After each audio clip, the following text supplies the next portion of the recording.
Isang kawang kalderetang baka naman nga ang lulutuin natin dito sa aking higanting kawa para ipamigay. So meron na tayo ditong napakaraming beef, carrots, patatas at iba pang mga ingredients. So magsimula na tayo. Kaya dali-dali ko na nga pinagkukuha tong napakaraming nga natin mga karning baka kasi hati-hatiin nga natin to para makapagluto tayo ng kalderetang baka.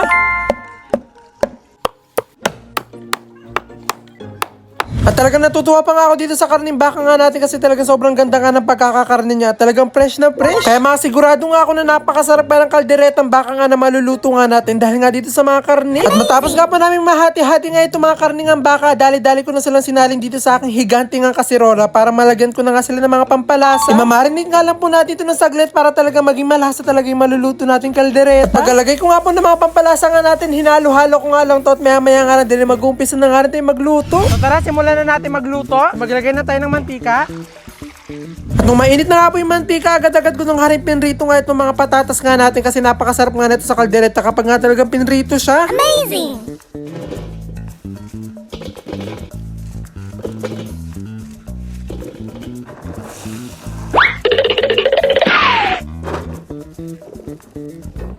Bawang,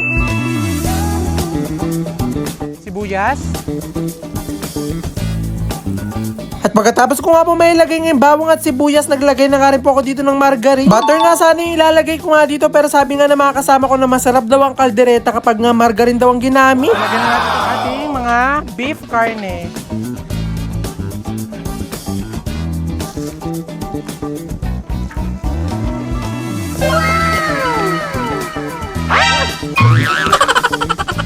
At pagkatapos ko nga po maibuhos nga itong mga karne ng baka nga natin, dali-dali ko na nga po itong hinalo-halo kasi kailangan nga nasangkutsahin to para talaga mas lalong maging masarap. At talaga sobrang akong hirap na hirap nga sa paghahalo nga dito kasi napakabigat nga ng karne at hindi ko nga mahalo ng maayos. At maya-maya nga lang din po pagkatapos ko sang masangkutsa, dali-dali ko na nga rin pinaglalagay dito yung iba pang mga ingredients na magpapasarap sa ating kaldereta. At talagang tuwan-tuwa nga po ako lagi at enjoy na enjoy ako pag nagluluto ako dito sa aking higanting kawa kasi parang ako nagluluto lagi sa piyestahan. At pinagkaiba nga lang po talagang kahit hindi nga piyesta, talaga nagluluto ako lagi ng napakaraming pagkain. At yung pagod ko nga po sa pagluluto nga dito sa aking higanting kawa, talagang biglang nawawala kapag nakikita ko nga yung mga kumakain nga ng mga niluto ko na talagang tuwan-tuwa, talagang sarap na sarap sila. Isa nga rin po kasi yun sa goal ko, yung hindi lang po sila mabusog dito sa niluluto ko. Gusto ko po yung talagang mag-enjoy at masarapan sila. Kapag nga po kumakain ako ng kaldereta, ang gusto ko po talaga yung malambot yung karne niya, kaya yun nga yung dapat nating ma-achieve dito sa niluluto kong kaldereta. Kahit maubos nga itong gasol nga na ginagamit nga namin, lumambot nga lang tong karne ng kaldereta natin ay okay lang. At finally, ito na nga ang ating final touch para sa ating kaldereta. Nilagay ko na nga itong mga pinrito nating patatas at carrots. At talagang kanina pa nga akong takam na takam nga dito dahil nga sa amoy ng kaldereta, kaya agad-agad ko na nga itong titikman. At talagang sobrang nga nakakatuwa kasi talagang na-achieve ko nga yung malambot nga na karne nitong ating baka kasi talagang sobrang lambot niya kapag inahati. At hindi nga lang siya sobrang lambot, talaga sobrang ko nga rin nagustuhan nga itong lasa ng kaldereta nga natin na talagang napahingi na nga ako ng kanin. Nanghingi na nga ako ng kanin kasi mag-uumpisa na nga po ako na magbalot at hindi para kumain. At para may extra lasa pa nga itong ating kaldereta, nagbudbud ba nga ako dito ng napakaraming cheese tapos nagumpisa na nga rin ako na magbalot. At kung ano nga po yung kina-special nitong niluto nga po nating kaldereta, ganun nga rin po ka-special yung mga pagdadalhan nga po natin nitong mga niluto natin. At talagang excited na nga po ako dito kaya binibilisan ko na nga po yung pagbabalot dito kasi medyo malayo-layo nga po yun. At sa sobrang dami nga po nating nalutong kaldereta, talagang napakarami nga rin po natin mapapakain ngayong araw.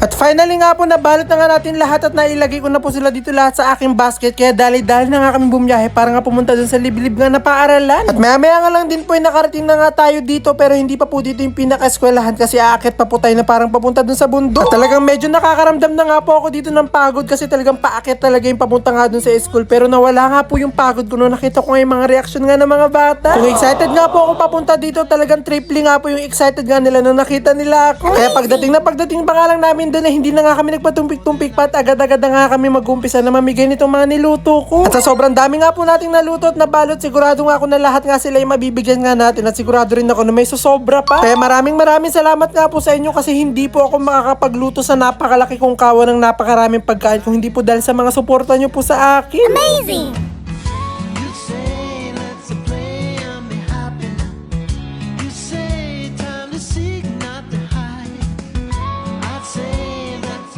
At dahil hindi pa nga po ako nakapagtanghalian nga kanina, talaga sumabay na nga rin ako sa kanila kumain. Ayan mga kaputi, tignan nyo. Ito yung mga ginawa niya sa lababo. Ayan, tinanggal na yun. Tapos nilagay niya. Hala, grabe. Ganun yun. Ganun pala gamitin yun mga kaputi. Kaya pala nagtataka ako. Bakit may parang butas dun sa lababo?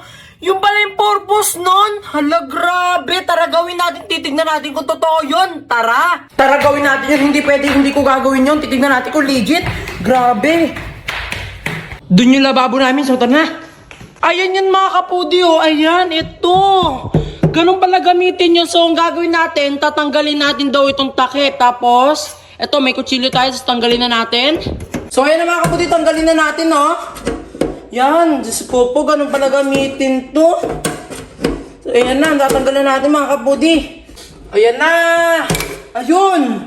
Natanggal na natin mga kapudi. Ayan, oh. So yung mga kapuri, natanggal na siya. So lagay na natin tayo dito ng sabon or kaya panghugas sa kamay, panghugas sa plato. So tara. So ito na lang gamitin natin mga kapudi, no? So ito na, tara gawin na natin. Hay, ganun lang pala yun. Grabe. Ayun, oh, dala na natin to.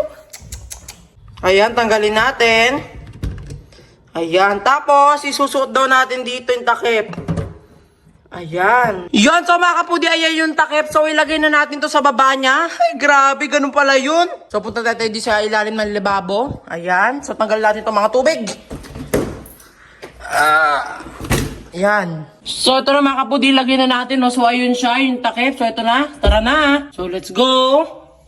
Ilagay na natin. Suksok natin dito. Ayan. So ayan, lagay na natin to.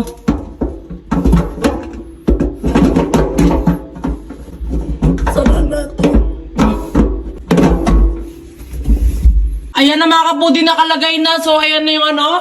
Grabe, ganun pala yun. So, i-try na natin. Yan mga kapudi, so i-try na natin. So, ito yung nilagay natin. Tapos ito na, so try na natin. Ayan, 1, 2, 3. Ang galing! Wow! Ang galing, oh!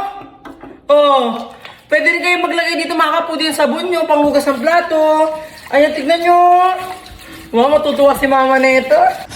Ma, tignan mo yung ginawa ko sa lababo, ma. Ano yun? Tara, may papakita ko sa'yo, ma. Tara na! Si mama. Ayan mo, try mo, ma. Tignan mo, try mo, ma. Ayan, maglagay ka yan. Pisilin mo, ma. O, diba? Ang galing! Magaling ba, ma? Oo nga, ang ganda. Try mo na, magugas ka na, ma. Oh, ang galing! Palingga nun. Kaya kayo mga kaputi, tignan nyo na sa mga lababo nyo, baka merong ganong katulad din sa lababo namin na butas. I-try nyo na mga kaputi, baka matuwa pa yung mama nyo. Ang galing nun mga kaputi, no? Bye mga kaputi! See you ulit sa susunod na hack at kainan. Bye! Love you all! Huwag nyo kalimutan i-follow.